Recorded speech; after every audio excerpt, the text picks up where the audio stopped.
She hands it off to Jackson. Jackson uses the screen, lost the handle, bounce pass to Plum. Plum loses it, regains it, throws it up for grabs.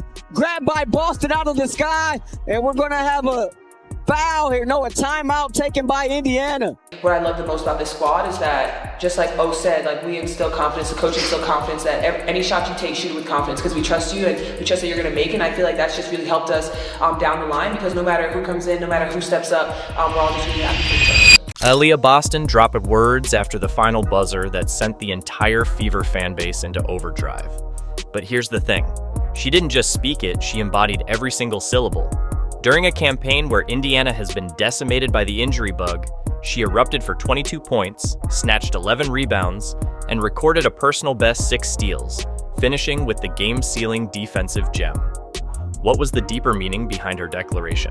We're diving deep because her post-game statement might hold the secret to understanding how the Fever secured their most crucial victory of the campaign. Despite mounting casualties and unstable momentum, one unexpected champion ignited the flame that slammed the door shut on Los Angeles. Let's dissect how this triumph transformed Indiana's entire trajectory. If you're fired up for this squad, drop massive Fever victory in the comments. And please consider subscribing this channel. Here we go. Fever down! Bow, bow, bow! Hell yeah! How do you claim victory when 50% of your team is watching from the bench in street attire? That was the burning question looming over Indiana as they entered Los Angeles territory. Caitlin Clark anchored to the sideline. Sophie Cunningham ruled out. Sydney Colson and Ari McDonald marked unavailable. 4 ball handlers, 4 floor generals, 4 crucial voices erased from the rotation. For the majority of franchises, that spells disaster in a contest carrying playoff implications. Yet the Fever couldn't afford to surrender. They arrived with nothing but raw determination and faith in whoever remained healthy. This wasn't merely about the athletes on the casualty report. This wasn't some meaningless regular season matchup in late summer. About the resilient, nature of our team. I think one other thing that sometimes goes missed is just the character of these women, right? Especially this group that's been here, that's gone through all of this, and then the ones that we've brought in with O and Shay and AP. I mean, these are women who care about winning. These are women who care about one another. These are women who sacrifice every single day. The Sparks weren't just another adversary on the schedule. They had conquered Indiana in every previous encounter this campaign. 3 battles, 3 defeats, each one stinging more than the previous. Steph mentioned, whenever she sees you with the 2 black eyes, she smiles in a way because it just exemplifies your toughness. Do you feel tough in these kinds of situations with these 2 black eyes? I mean, that's what people keep telling me. Every time she sees me, she smiles and then she says, "I'm so sorry." I'm like, "You don't need to be sorry. This is what it is." And when I'm playing, I forget about it, and then I go and look at the mirror. I'm like, "Oh shit, they're still there." So yeah, I don't really think too much about it because I don't necessarily feel them all the time. Yeah, and you're still able to see completely fine. Yep. All right. Nothing's changed. All right, perfect. I think the standings intensified the pressure. The Fever occupied 6th position, desperately clutching their playoff berth, while Los Angeles hunted just 2 victories behind in 9th place. That margin could vanish instantly.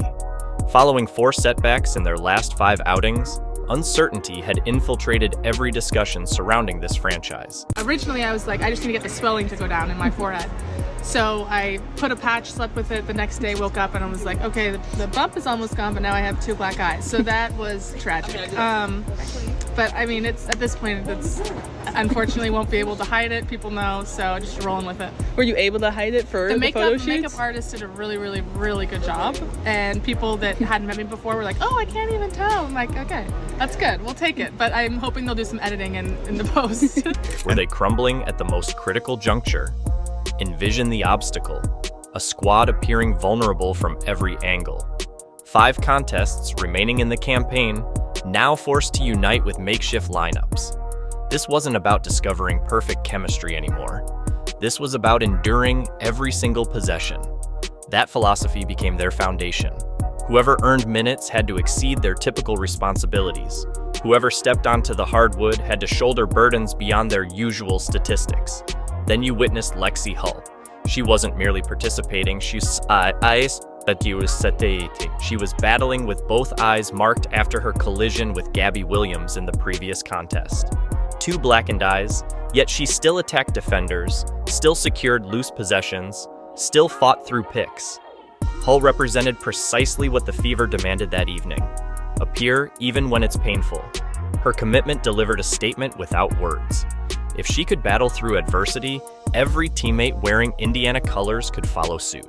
And I imagine on Tuesday you got checked for concussion, facial fracture. Just how much of a sigh of relief was it that you didn't have concussion or any kind of fracture in your face? Yeah, honestly, when it happened, I was like relieved because I could feel myself like I was good to go. Like I felt completely with it.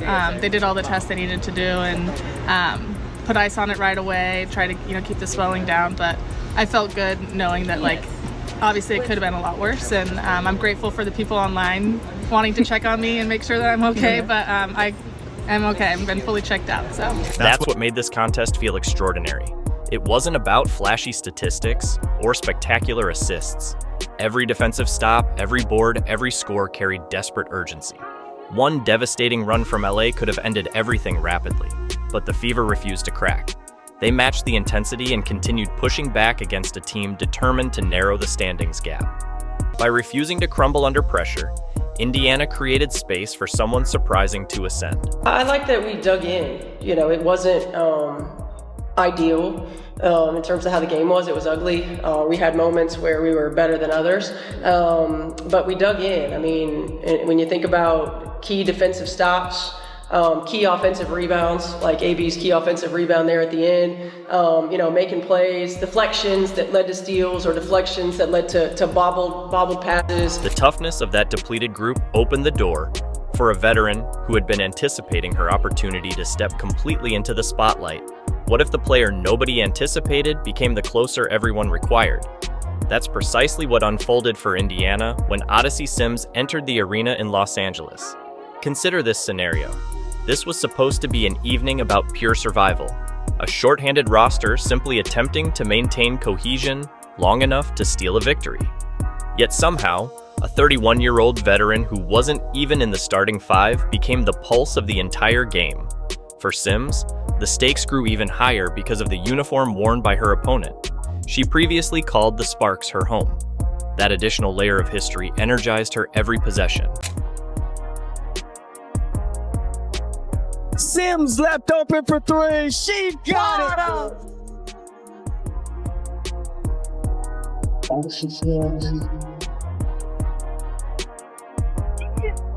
Offensive rebound. Sims the runner. Here's Howard. Shovels Sims right at the doorstep, and she gets it off the window. 3-on-3 the other way. Sims the take and finishes the lefty layup. Odyssey Sims. And her performance revealed this carried personal significance. At this point in her career, most observers don't anticipate a reserve guard to command an offense. The scouting reports don't highlight her name like they do Aaliyah Boston or Caitlin Clark. But when your primary scorer, Kelsey Mitchell, struggles to find her stroke, managing just 5 conversions on 14 attempts, that's typically when things unravel. Instead, Sims transformed herself into the solution. She entered with composure, confidence, and zero hesitation. Every possession held meaning, and she approached each one as if she'd been preparing for it throughout her entire career. The lead back up to 3. Sims left open for 3. She got it. Odyssey Sims with the triple to tie this one up at 74 apiece. Got the offensive rebound out to Mitchell. Here's Hull curling. Hull down the lane. The kick out Sims. Sims in the paint. The runner good. They put Turner on the inbound. Alamon inbounds it to Hamby, and so now that'll be that. So the Indiana Fever come into here. Her statistics reveal part of the narrative, but only a fraction. 21 total points. However, it was the timing of each bucket that commanded attention. You witnessed her poise under pressure accelerating tempo when the Fever needed pace, then controlling rhythm when Los Angeles threatened to seize momentum. Then arrived the closing sequence. Deep into the final quarter, the ball consistently found her hands. Drives through congestion, mid-range pull-ups, creating opportunities off the dribble. These weren't secondary options. She became the primary relief valve. The pivotal moment materialized with merely 13.6 seconds remaining on the clock. Indiana grasping their opportunity, the ball in her control, and she elevated into that quick floater she's perfected over the years. It dropped through cleanly. That was the shot. The one that handed Indiana the advantage permanently and hushed the Staples Center audience. You felt the emotional burden lift from the Fever as she jogged back down court, arms relaxed, expression clear, almost as if she understood this moment belonged to her. Yeah, honestly, 5 straight points for you to help take the lead at the end of the game. Just what was that mindset for you in those final seconds? I mean, I didn't shoot the ball well from the 3. I was over before I made that shot, but I mean, I didn't lose confidence. I think my teammates did a great job, along with the coaches, just constantly talking to me. They weren't worried about my missed shots. It just came down to continue to play. They believe in me so much, so that helped me. And when I shot it, I was open. It was one of those do or die. It went in, and I was excited about that. Like I said, I was open from the 3, but we got the W, so it feels great. Later, when reporters gathered, Sims articulated what guides her philosophy. If you stay ready, you don't have to get ready. That statement encapsulated everything about Indiana's evening. No excuses, no panic, just remain prepared for the unexpected. Just going off just like the last few years, just up and down, in the league, out the league, hardship, contract being cut, all of that stuff. Really doesn't matter. I think I'm a human definition of you stay ready, you don't have to get ready. I think every opportunity that has been given to me, I'm taking full advantage of it. These opportunities that you can't let slip away. You never know what tomorrow brings. You never know. You be on the team one day, gone the next day. So just being able to come in and just stay ready, have my energy flow to my teammates, and just be positive. Like I said, I'm with a good group. Because of Odyssey Sims, the Fever departed with more than a victory. They left with evidence that resilience isn't merely motivational talk. As dominant as she performed, she wasn't isolated. Standing alongside her was the foundation of the Fever's identity, Aaliyah Boston, who not only controlled the game, but delivered a declaration that continues generating fan excitement. Sparks started the game on a 7-0 run. Here's Mitchell, right back to Boston. And unable to get that one, but follows her on. Cameron Brink and Ray Burrell going to be checking in next time there's a stoppage for LA. Here's Turner in traffic, and she gets it up off the window. Beautiful pass from Boston. 7 on the shot clock. Mitchell turning the corner. Jump stop in the lane, loses the ball. Brink throws it right to Boston. Easy layup. Throughout the entire contest, Aaliyah Boston's performance built toward one final question. What exactly did she mean when she shared that message after the buzzer? Because if you observed her closely, it appeared she was already providing answers through her play. She didn't simply accumulate statistics, she imprinted her presence onto every aspect of the game. 22 points energizing the offense, 11 rebounds powering through the Sparks front court, 4 assists maintaining ball movement, and 6 steals, the highest total she's ever recorded. That combination rarely emerges from one player in a single evening. Julie Alamam, 5 points here tonight. They go high-low, and Boston the beneficiary.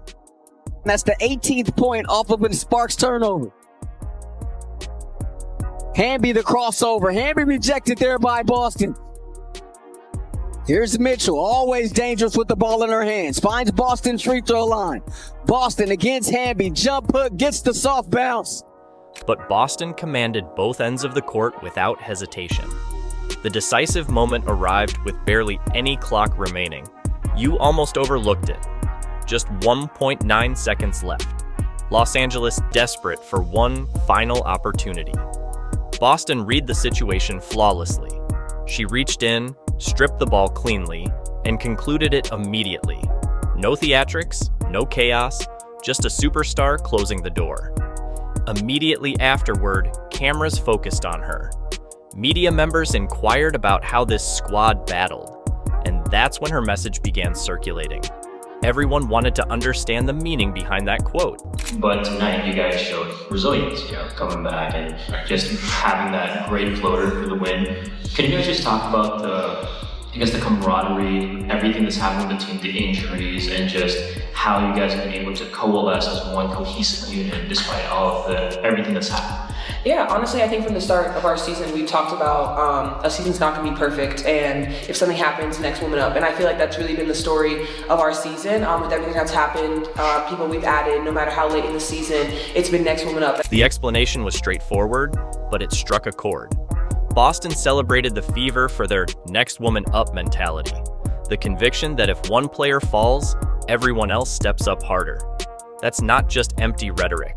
She had just demonstrated it herself, shouldering an enormous responsibility while still trusting teammates in crucial moments. Beyond her individual effort, this game served as living evidence of their culture. We have a deep team that a lot of players on our team could be playing and they're not. And that's a tribute to our depth, certainly, but also sometimes everybody wants to play, right? And I think the selfless nature of this group just can't be overstated, and that's why we're able to be in positions like this that we're able to be in. Consider Lexi Hull, face bruised, eyes darkened from the previous game's collision. Yet she powered through screens, pursued loose balls, and maintained defensive intensity. Then, observe aerial powers igniting the offense and generating energy from the bench as if nothing could slow her momentum. Combine those moments and you witness Boston's words manifesting in real action. Her leadership serves as the adhesive keeping Indiana stable. The points and steals appear in the box score, but her impact extends much deeper. When she emphasizes next woman up, it broadcasts that no injury, no obstacle, no stretch of difficult losses defines this roster. It's confidence that whoever takes the floor deserves to be there and can complete the mission. That identity represents more than inspirational speeches. The victory in Los Angeles secured Indiana's 6th place position temporarily, building breathing room over Seattle while pushing the Sparks further down. A playoff berth feels considerably more stable, not because of fortune or a single miraculous shot, but because of a complete team that embraces the exact philosophy Boston articulated. From this point, attention redirects once again. Everyone witnessed Boston's leadership. Now, the most pressing question remains about the one star who hasn't yet returned. The name supporters can't stop mentioning, Caitlin Clark. There's one name absent from tonight's court that has every fan asking the identical question: when is Caitlin Clark finally returning? She's been sidelined with that groin injury for weeks, missing 17 consecutive games. Yet now there's a glimmer of optimism. For the first time in what seems like an eternity, she's returned to practice gear. She's participating in team shoot-arounds, warming up before games, and moving around with the group. It's not complete game action yet, but it's the closest she's appeared to herself since the injury occurred. The timing couldn't be more fascinating. Indiana has only 5 games remaining on their regular season schedule. Every single contest matters because playoff positioning hangs in the balance. Currently, they occupy 6th place, just half a game ahead of Seattle, and nobody in that locker room feels secure. Losing one game could mean plummeting in the standings. But the flip side presents opportunity. If Clark can return, she could alter everything instantly. Imagine this scenario. Clark participates in shooting drills. She launches three-pointers, executes sets, absorbs contact in lighter scrimmages while coaches position themselves nearby, monitoring her every move, hoping for no regression. The entire facility transforms when she's present. Teammates steal glances, fans generate excitement, and you sense the magnitude of what's at stake. It's careful optimism because everyone understands rushing her return could terminate the season entirely. That's the delicate balance Indiana's staff currently manages. Look at what this team accomplished tonight. They captured a game against an opponent that had dominated them throughout the year without their biggest star. That alone is remarkable. Now imagine their potential with her back on the floor. Clark was producing 19 points and 8 assists before the injury sidelined her. She wasn't just fulfilling a scorer's role. She was controlling tempo, creating opportunities for Boston, and generating cleaner looks for shooters like Kelsey Mitchell. Statistics like those can't be manufactured, and they force every defense to completely restructure their preparation against Indiana. This victory demonstrated the Fever can survive without her, but the prospect of reintegrating Clark's playmaking transforms them from survivors into something far more dangerous. Suddenly, the conversation evolves from, can they simply endure? To, can they create chaos if they reach the postseason? It remains uncertain, and the risk of re-aggravating that groin injury persists. But with mere days before the playoffs commence, Clark's return could elevate Indiana into genuine contenders overnight. Tonight wasn't just a win for Indiana. It was validation they can battle, survive, and excel even without their biggest star commanding the floor. Every possession demonstrated toughness, and every additional effort reminded supporters that this team refuses to fold when everything matters most. With Caitlin Clark moving closer to full return, the Fever suddenly appear less like survivors and more like a group mastering how to finish games under fire. That development is invaluable. For Fever supporters, optimism feels vibrant right now, and even brighter looking toward the future. A team that wins this way, with such resilience, has only scratched the surface. If you're energized for this squad, drop massive Fever victory below. Like, subscribe, and activate all notifications so you never miss the action. Check out the video on screen, and we'll catch you in the next one.